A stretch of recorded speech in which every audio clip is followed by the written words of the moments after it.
Hey everyone, welcome back to the channel. Now, to access the internet freely in China and be able to use sites like Netflix, Twitter, and Instagram, you're going to need a reliable VPN to get around the Great Firewall of China. And having done a bunch of tests, I found out that this firewall is so advanced that it was even able to rule out some of the top VPNs on the market like NordVPN, ViperVPN, and private internet access. Which leads me to ExpressVPN, as I was still able to use it in mainland China and access the internet freely. But there were a few things I needed to do to make sure it worked properly there. So I'll be showing you how you can get ExpressVPN to work in China, and I'll also talk about some of the things Express has to offer so that you know if it's the right pick for you and your situation. And in case you want to give ExpressVPN a shot, you'll find all the useful links, including a special discount, in the description below. Okay, so the first thing you need to know about using VPNs in China is that the internet service provider that you use matters a lot. There are three main cell providers in China, which are China Telecom, China Mobile, and China Unicom. These three have different server data, and while one might allow you to use a VPN, the other two might not, depending on the firewall.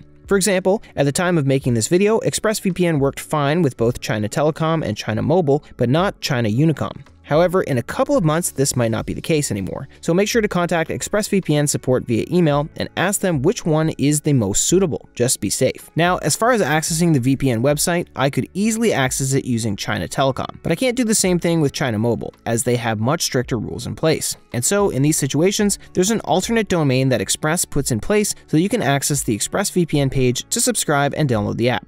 Now, I'll leave the domain in the description below, but in case it doesn't work, this just means that Express has already changed the domain to get around the firewall, so you can either search for the new domain or simply contact their support via email and they'll help you out.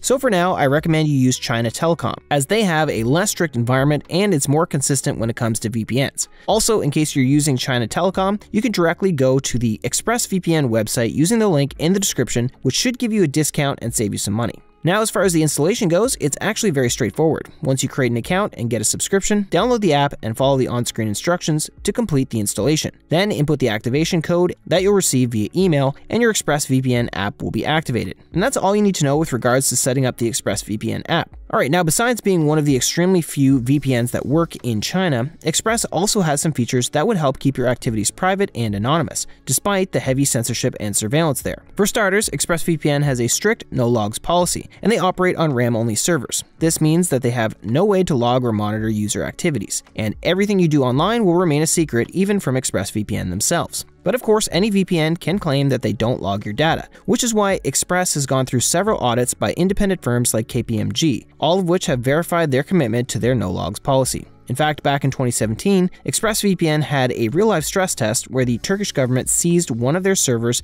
as part of an ongoing investigation, only to find nothing on that server. And so, such a policy that's effective even in heavy censorship countries is going to make sure the Chinese government won't be able to monitor your activity online. Now, aside from having a strict no-logs policy, Express also has a feature called a kill switch, which prevents any of your data from leaking over to your ISP or government should you accidentally disconnect from the VPN server. This feature is very important to have, especially in a censorship-heavy country like China. Now, I would say this kill switch is the most important feature Express has, but they still have a couple more features that can be really useful. For example, you have the advanced protection feature, which blocks ads, trackers, and malware-ridden websites and acts like a mini antivirus. There's also the split tunneling feature, which allows you to select which apps use the VPN and which ones do not.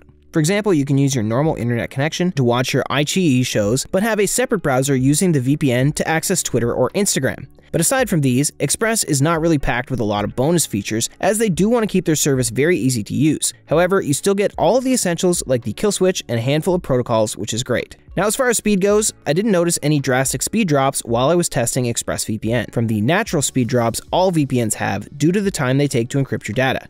And even then, it was about 10 to 25%, which is still considered excellent. Now, I would normally recommend you use the lightweight UDP protocol, as it's the fastest performing protocol Express has. However, in this particular case, I recommend you keep all the settings on default, since these are going to be the most optimal to use in China, as recommended by ExpressVPN themselves.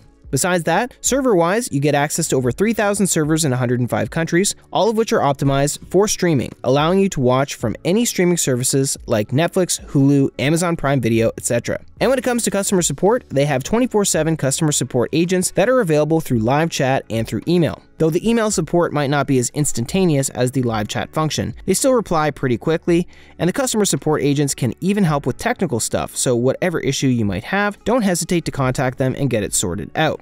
And finally, when it comes to cost, ExpressVPN gives you 3 plans to choose from. There's a month at a time plan for $12.95 per month, a 6-month plan for $10 per month, and a 12-month plan for $8.32 per month. Now, out of curiosity, I spoke with Express and they mentioned that a lot of people end up spending more on monthly renewals than they would have with the yearly plan, because the typical pattern is that people renew monthly, thinking they might not need this long term. So unfortunately, they end up spending more money than they would have going with the year plan. So ultimately, if you know you're not going to need Express for longer than a month, definitely get the month plan. But if there's a chance you might end up using it longer than a month, you might want to go with the year plan. Besides that, ExpressVPN offers a 30-day money-back guarantee, so you can test it out for 30 days risk-free, and then get a refund in case you're not satisfied with the service. And to claim the refund, all you have to do is contact their 24/7 live chat support, and they'll get you sorted out hassle-free. And that'll be all for today's video. Thank you so much for watching. Don't forget to check out the link in the description to grab yourself the best discount possible. Like and subscribe to see more of these videos, and let me know in the comments if there's anything cybersecurity you'd like me to cover. Again, thank you so much for watching, and I'll see you in the next one.